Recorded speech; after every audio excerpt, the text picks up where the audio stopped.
מלון יערות הכרמל היה חשוף ביומיים האחרונים לסכנה ממשית. בשעות הלילה המאוחרות איימו עדיין הלהבות על המלון המפנק שממוקם בלב סבך העצים, המקום שהפך סמל לשלווה פסטורלית כמעט והתקלה כולו באש. ינון מילס הצטרף לכוחות הכיבוי ותעד שלב אחר שלב את הקרב הארוך להצלת הפסטורליה. אפי מעומרי.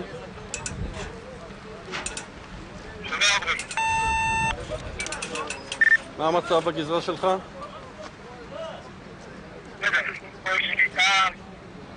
אפי, יצאו למילוי בתחנת פז, ואנחנו משם רוצים לתת לכם משימה חדשה באזור יער ניר עציון. ב-12 בצהריים אתמול התקבל האיתות הראשון, מצוקת כוחות סמוך למלון יערות הכרמל. אז כל הכוחות הולכים לשם עכשיו. אני רוצה קודם כל לאסוף את הכוחות שפה, ואנחנו ניסע בשיירה לכיוון יער ניר עציון. עומרי בונה מקק"ל לא בזבז אף שנייה. אם אתה רוצה לבלות איתנו את 5 שעות הקרובות, אז אתה מוזמן.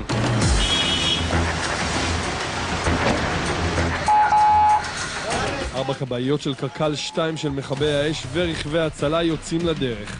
אל זירת האש אי אפשר להגיע בדרכים המקובלות, החלופה הייתה לנסוע לשם דרך היער עצמו. טוב, זה המלון, כן? מה שאנחנו רואים פה. אנחנו ננסה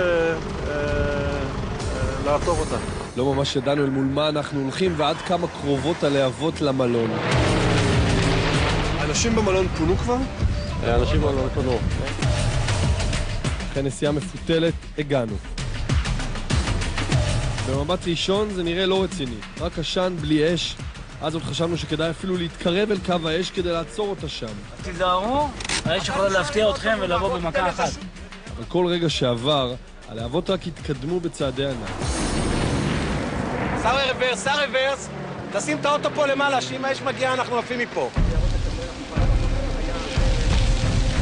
במקום שבו אמור להיות שקט פסטורלי התגברו לאט לאט קולות האש והמטוסים.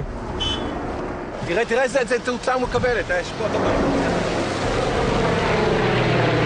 אז גם הבנו שבשבילנו כאן נגמרת הדרך. אתה לא יכול, איך אתה יכול להמשיך? לאן תיסע? לתוך האש? טוב, אנחנו לפי דעתי צריכים לעוף מפה. יאללה חבר'ה, תעלו, נו, האש מגיעה. קדימה. עשינו פניית פרסה בחזרה לקרבת המלון, אבל שם המציאות לא הייתה פשוטה יותר. פתאום הבינו שהאש מתקרבת להקיף את הכוחות, ואז התקבלה החלטה פשוט לברוח משם, כל עוד יש נתיב פנוי. אני מבקש שהכבאיות יתחילו לצאת בצורה מסודרת. אתה מוביל את הכוח חזרה לכיוון ניר עציון. לא הבנתי, למה מזיזים כוחות? כי העוצמה של האש נראית לנו גבוהה מדי, ובנסיבות האלה אנחנו הולכים מגמה אחת לאחור לחפש את ההזדמנות הבאה לתקוף את האש. אתם משאירים את השטח למי? מי הולך לעצור או שפשוט מקווים שזה לא יהיה? אין פה, ברגע שאנחנו עוזבים, אנחנו האחרונים שנמצאים פה. הכבאים, ינון, מתחום שלך. שרון, מה שקורה כרגע זה פשוט, הם לוחצים עליי גם להגיע כבר לאוטו, פשוט מתפנים מכאן ומשאירים את הזירה כרגע נטושה. כלומר, כרגע האש הולכת ומתקרבת אל מלון יערות הכרמל, ואנחנו נוטשים כי אין בידינו כרגע מה לעשות. זו הייתה מלחמה של ממש, מטוסים באוויר ואויב שמתקרב לאט לאט, משל כובש את הארץ. אנחנו ברגע זה עברנו לצד השני, אנחנו צופים עכשיו על האזור ועל הזירה שבה היינו לפני כמה דקות שממנה ברחנו.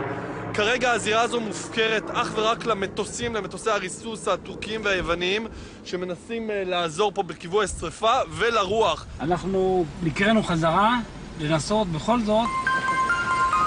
היה ברור שהנסיגה שלנו היא זמנית לשיפור עמדות, וממש כמו במלחמה, ברגע שהתאפשר, חזרנו שוב לחזית האש. אי אפשר, ביקשו לצאת לחזור. מה המצב שם? היא קרובה? היא די קרובה, כן.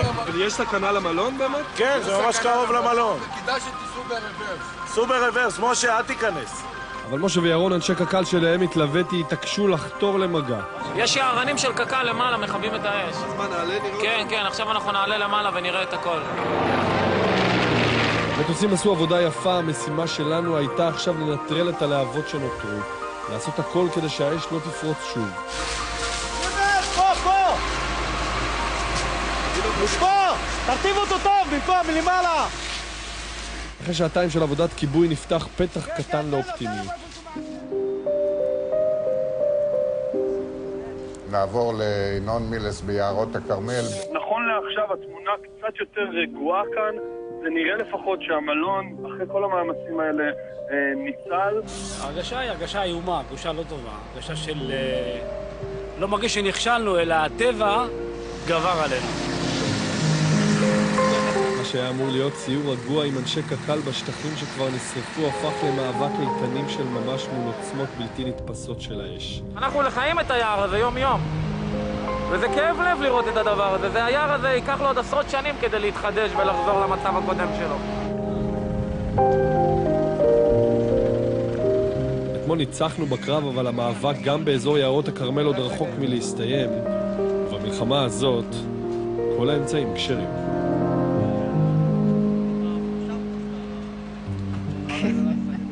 טוב, זו הייתה טעימה קטנה ממש מ-24 שעות עם האנשים הנפלאים האלה שעושים עבודה מדהימה שם בצפון. מאחוריי ברקע אנחנו רואים את המשכה של האש. כולנו חשבנו שזה כבר נגמר, או לפחות השיא עבר, אבל כרגע בדאלית אל-כרמל, 200 מטר בערך דרומית לבתי היישוב, מתרחשת השריפה הזאת, ובשעה זו אין לה כל מענה. כאמור, אין מטוסים באוויר, גם כוחות הכיבוי לא נכנסים אל היער בשלב הזה. רק נותר להתפלל שכיוון הרוחות לא ישתנה ושהאש לא תגיע לבתי התושבים.